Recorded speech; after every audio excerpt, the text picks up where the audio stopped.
ലോകേഷ് കനകരാജ് പ്രൊഡക്ഷൻസിൻ്റെ Fight Club G Squad എന്നാണ് ഈ ഒരു പ്രൊഡക്ഷൻ കമ്പനിയുടെ പേര്. അതിൻ്റെ ഒരു ടൈറ്റിൽ ഇൻട്രോ ഉണ്ട്, അത് അടിപൊളി സാധനം. നമ്മുടെ എൽസുവിൻ്റെ ഒക്കെ ടൈറ്റിൽ ഇൻട്രോയിട്ടൊക്കെ യൂസ് ചെയ്യും മറ്റൊരു സാധനം പോലെ ഉണ്ട്.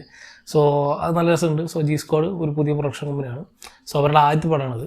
സോ ഫൈറ്റ് ക്ലബ് എന്ന സിനിമ പ്രധാനമായിട്ട് ചർച്ച ചെയ്യുന്നത് നമ്മൾ ട്രെയിലറൊക്കെ സൂചിപ്പിച്ച പോലെ തന്നെ ഒരു നോർത്ത് ചെന്നൈയിലുള്ള ഒരു കൂട്ടം യുവാക്കളുടെ അല്ലെങ്കിൽ ചെറുപ്പക്കാരുടെ ആ ഒരു കമ്മിങ് ഓഫ് ഏജ് പോലെ അവരുടെ ഒരു ലൈഫാണ് എടുത്ത് കാണിക്കുന്നത്. സോ ഈ ഒരു ക്രൈം സൊസൈറ്റിയിൽ എങ്ങനെയാണ് ഇവർ എത്തിപ്പെടുന്നത്, അവരുടെ ആ ഒരു ലൂപ്പ് എങ്ങനെയാണ് കണ്ടിന്യൂ ചെയ്യുന്നതെന്നൊക്കെയാണ് ഈ സിനിമ ചർച്ച ചെയ്ത് പോകുന്നത്. സോ ഈ സിനിമ പെട്ടെന്ന് കാണുമ്പോൾ നമുക്ക് അല്ലെങ്കിൽ കണ്ടിറങ്ങുമ്പോൾ നമുക്ക് പെട്ടെന്ന് ഓർമ്മ വരിക വടച്ചൻ എന്ന സിനിമയാണ്.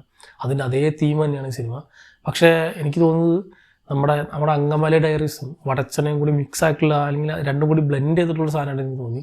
കാരണം രണ്ടിൽ നിന്നും ഇൻസ്പയർ ആയിട്ട് ഒരുപാട് സാധനങ്ങൾ ഈ സിനിമയിൽ പ്രസൻറ്റ് ചെയ്യുന്നുണ്ട്. സോ സിനിമ പ്രധാനമായിട്ട് ഈ പറഞ്ഞ പോലെ ബേസിക് ആയിട്ടുള്ളൊരു സ്റ്റോറി ലൈൻ തന്നെയാണ്. സോ ഒരു കൂട്ടം ചെറുപ്പക്കാരുടെ ലൈഫ് അത് നമ്മൾ വടച്ചനെയൊക്കെ അല്ലെങ്കിൽ രണ്ട് പടങ്ങളും കണ്ടിട്ടുള്ളത് കൊണ്ട് ആ സാധനം തന്നെ നമുക്ക് റിപ്പീറ്റായി വരുന്ന പോലെയൊക്കെ തോന്നും സ്റ്റോറി ലൈനിലൊക്കെ. പക്ഷെ എന്നിരുന്നാലും ക്യാരക്ടേഴ്സിനൊക്കെ പ്രസൻറ്റ് ചെയ്ത് സെറ്റ് ചെയ്ത് വെച്ചിട്ടുണ്ടെങ്കിലും ഈ സിനിമ അതൊരു നോർമൽ ഇപ്പോൾ ഒരു സീരിയൽ ടൈപ്പ് സിനിമ ആവേണ്ട ഒരു സാധനമായിരുന്നു. പക്ഷേ അതിൻ്റെ മേക്കിംഗ് കൊണ്ടാണ് കുറച്ചെങ്കിലും നമുക്ക് കണ്ടിരിക്കാൻ പറ്റുന്ന രീതിയിലേക്ക് ഈ സിനിമ മാറിയിട്ടുള്ളത്. കാരണം കിടിലം മേക്കിംഗ് ആണ്, പ്രത്യേകിച്ച് അതിൻ്റെ എഡിറ്റിങ്ങും ദെൻ ലൈറ്റിങ്ങും ദെൻ സിനിമാറ്റോഗ്രഫിയൊക്കെ തന്നെ. സോ നോർമലി കാണുന്ന ഫൈറ്റ് ക്ലബ് എന്ന സിനിമയിൽ നമ്മൾ കൂടുതലായിട്ടും ഫൈറ്റ്സ് ആയിരിക്കും കാണാം. സോ ഇത് ഭയങ്കര റോ ആയിട്ട് കാണിക്കുന്ന ഭയങ്കര നാച്ചുറലിസ്റ്റിക് ആയിട്ട് ചെയ്തിട്ടുള്ള കുറേ ഫൈറ്റ് സീക്വൻസാണ് സിനിമയിലുള്ളത്. അതൊന്നും തന്നെ സ്ലോ മോഷൻ രംഗങ്ങളോ അല്ലെങ്കിൽ ഡ്രോൺ വെച്ച് കറക്കുകയോ അങ്ങനത്തെ ഒന്നുമില്ല. ശരിക്കും നമ്മളിപ്പോൾ ഒരു മുക്കിൽ ഒരു അടി നടക്കുന്നുണ്ടെങ്കിൽ അതെങ്ങനെയായിരിക്കും നമുക്ക് കാണിച്ചിട്ട്, ഇപ്പോൾ സ്കൂളിലോ കോളേജിലോ അടി നടക്കുന്നുണ്ട് അല്ലെങ്കിൽ ഒരു ബസ്സിൻ്റെ ഉള്ളിൽ ഒരു അടി നടക്കുന്നുണ്ട്. സോ അതൊക്കെ എത്ര റിയലിസ്റ്റിക് ആയിട്ട് കാണിക്കാമെന്നാണ് ഈ സിനിമയിൽ ഉദ്ദേശിച്ചിട്ടുള്ളത്. അത് പ്രോപ്പറായിട്ട് വർക്കൗട്ട് ആയിട്ടുണ്ട്.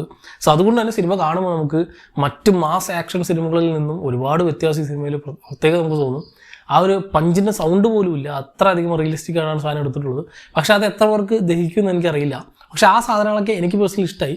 പക്ഷേ ബാക്കിയുള്ള പ്രസൻറ്റേഷൻ അല്ലെങ്കിൽ ബാക്കിയുള്ള അതിൻ്റെ ഒരു പോക്ക് ഒഴുക്കൊക്കെ തന്നെ നമ്മൾ ഈ കണ്ട സാധനങ്ങൾ റിപ്പീറ്റ് ആവുന്ന പോലെയും കുറേ സമയത്ത് പ്രഡിക്റ്റബിൾ ആയിട്ടുള്ള കുറേ സാധനങ്ങൾ വരുന്നതുകൊണ്ട് സിനിമ ഒരു ഓക്കെ മോഡ് മാത്രമാണ് സമ്മാനിച്ചത്. അല്ലാതെ ഞാൻ ഇന്ന് ഫസ്റ്റ് ഹാഫൊക്കെ കണ്ടപ്പോൾ ഞാൻ വിചാരിച്ചു ഇതിൻ്റെ പോക്ക് അടിപൊളിയായിരിക്കുന്നത്. പക്ഷേ അവർ സെക്കൻഡ് ഹാഫൊക്കെ എത്തുമ്പോൾ കുറച്ചൊന്ന് വലിപ്പിച്ച് ഒരു ചെറിയ പടമാണെങ്കിലും അതിൻ്റേതായ വലിയ ഇമ്പാക്റ്റ് ഇല്ലാതെയാണ് സിനിമ പോകുന്നത്. പല ക്യാരക്ടേഴ്സും ഈസി ആയിട്ട് അല്ലെങ്കിൽ ലേസി ആയിട്ട് സെക്കൻഡ് ഹാഫിലേക്ക് എത്തുമ്പോൾ വിട്ടുപോയ പോലെയൊക്കെ തോന്നും. കാരണം ഇവരുടെ നോൺ ലീനിയർ ആയിട്ടാണ് ഇതിൻ്റെ കഥ പറഞ്ഞു പോകുന്നത്. സോ ആ നോൺ ലീനിയറിറ്റി ഒക്കെ നമ്മൾ ഫസ്റ്റ് ഹാഫിൽ ഭയങ്കര എൻഗേജിങ് ആയിട്ട് കണ്ടിരിക്കുന്നത് അതിൻ്റെ അതേ ഒരു ബിൽഡപ്പ് അല്ലെങ്കിൽ അതേ ഒരു പഞ്ച് സെക്കൻഡ് ഹാഫിലേക്ക് വരുമ്പോൾ നമുക്ക് കിട്ടുന്നില്ല. പക്ഷേ ഇതിൽ മെയിൻ ഫോൾട്ടായിട്ട് എനിക്ക് പേഴ്സണലി തോന്നിയത് ഇതിൽ മെയിൻ ആൻറ്റഗോണിസ്റ്റ് ക്യാരക്ടറുണ്ട്, ഒരു വില്ലൻ ക്യാരക്ടർ ലെവൽ സാധനം, അല്ലെങ്കിൽ ആ ഒരു ക്യാരക്ടറിൻ്റെ ആർക്ക് അടിപൊളിയായിട്ട് എഴുതി വെച്ചിട്ടുണ്ട്. ആ ഒരു ക്യാരക്ടറിന് കൊടുത്തിട്ടുള്ള ക്യാരക്ടർ ആർക്കിൻ്റെ പകുതി പോലും മെയിൻ പ്രോട്ടഗോണിസ്റ്റിനില്ല. അതുകൊണ്ട് പല സമയത്തും സിനിമ നമ്മുടെ കൈവിട്ട് പോകുന്ന പോലെ നമുക്ക് തോന്നും. ആ ഒരു വില്ലൻ ക്യാരക്ടറിനെ ഡെവലപ്പ് ചെയ്ത് അങ്ങനെ സെറ്റ് ചെയ്ത് വെച്ചിരിക്കുന്നതൊക്കെ അടിപൊളി. പക്ഷെ ഞാനീ പറഞ്ഞാൽ അതിൻ്റെ പകുതിയിലൊന്നും പോലും അത്രയും പോലും ഇമ്പോർട്ടൻസ് ഇല്ലാതെയാണ് ഈ ഒരു മെയിൻ ക്യാരക്ടർ പല സമയത്തും ഇങ്ങനെ ലേസി ആയിട്ട് പോകുന്നത്. സോ അതുകൊണ്ട് ഇങ്ങനെ ഓക്കെ നമ്മൾ കണ്ടിറങ്ങുമ്പോൾ ഓക്കെ അവർ ഫസ്റ്റ് ഹാഫൊക്കെ കാണുമ്പോൾ ഞാൻ വിചാരിച്ച് ഇത് വേറെ ലെവലിലേക്കാണ് ഈ സാധനം പോയിക്കൊണ്ടിരിക്കുന്നത്. പക്ഷേ പിന്നെയും അവർ പഴയ ലൂപ്പിലേക്ക് സിനിമ എത്തിപ്പെട്ടു പോകുന്നു. സോ മേക്കിംഗ് കാണാൻ വേണ്ടി അതിൻ്റെ ആ ഒരു ഫൈറ്റ് കൊറിയോഗ്രഫി തന്നെ അതൊന്നും ഇപ്പോൾ ചിലപ്പോൾ മാസ് സിനിമകൾ ഇഷ്ടപ്പെടുന്നവർക്ക് ചിലപ്പോൾ ഈ സിനിമ ഇഷ്ടപ്പെടുന്നേ ഇല്ല. ഞാനീ പറഞ്ഞ പോലെ വേറിട്ട സാധനങ്ങളൊക്കെ കാണണമെന്ന് ഇഷ്ടമുള്ളവർ ഇപ്പോൾ ഉറിയുടെയൊക്കെ കണ്ടിട്ടുണ്ടാവും. ആ ഉറിയുടെയൊക്കെ സിനിമ അതിൻ്റെ ലെവലിലൊന്നും ഇല്ലാട്ടോ, അതൊക്കെ അടിപൊളി പടമാണ്. പക്ഷേ ആ ഉറിയുടെയൊക്കെ കണ്ട മറ്റേ ഉറിയുടെ വിജയമാണ് ഇതിൽ മെയിൻ സ്റ്റാറായിട്ട് ആക്ട് ചെയ്തിട്ടുള്ളത്, മെയിൻ പ്രോട്ടഗോണിസ്റ്റായിട്ട്. സോ അത്രയ്ക്കൊന്നും ഇല്ല സിനിമ.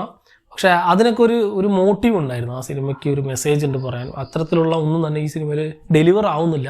കൊടുക്കുന്നുണ്ട് ഇടയിലാണെങ്കിൽ ഇങ്ങനത്തെ സാധനങ്ങളൊക്കെ ഫില്ല് ചെയ്തിട്ടാണ് സിനിമ പോകുന്നതെങ്കിലും അതൊന്നും പ്രോപ്പറായിട്ട് നമ്മൾ ആ ഒരു ഫുൾഫില്ലായിട്ട് വരുന്നില്ല. സോ എന്നെ സംബന്ധിച്ച് ഒരു വൺ ടൈം വാച്ചബിൾ എക്സ്പീരിയൻസ് ആണ് സിനിമ. സോ തീർച്ചയായിട്ടും വേണമെങ്കിൽ ഒരു വട്ടം ഒന്ന് കണ്ടു നോക്കാം. പക്ഷേ എന്നാൽ വലിയ അത്ര ഗംഭീരമായിട്ടുള്ളൊരു ഇമ്പാക്റ്റ് അല്ലെങ്കിൽ ഒരു മസ്റ്റ് വാച്ച് ഐറ്റം എന്നൊന്നും എനിക്ക് പറയാനില്ല. വേണമെങ്കിൽ ഒരു വട്ടം ഒന്ന് കണ്ടുനോക്കാൻ പറ്റുന്ന സിനിമ.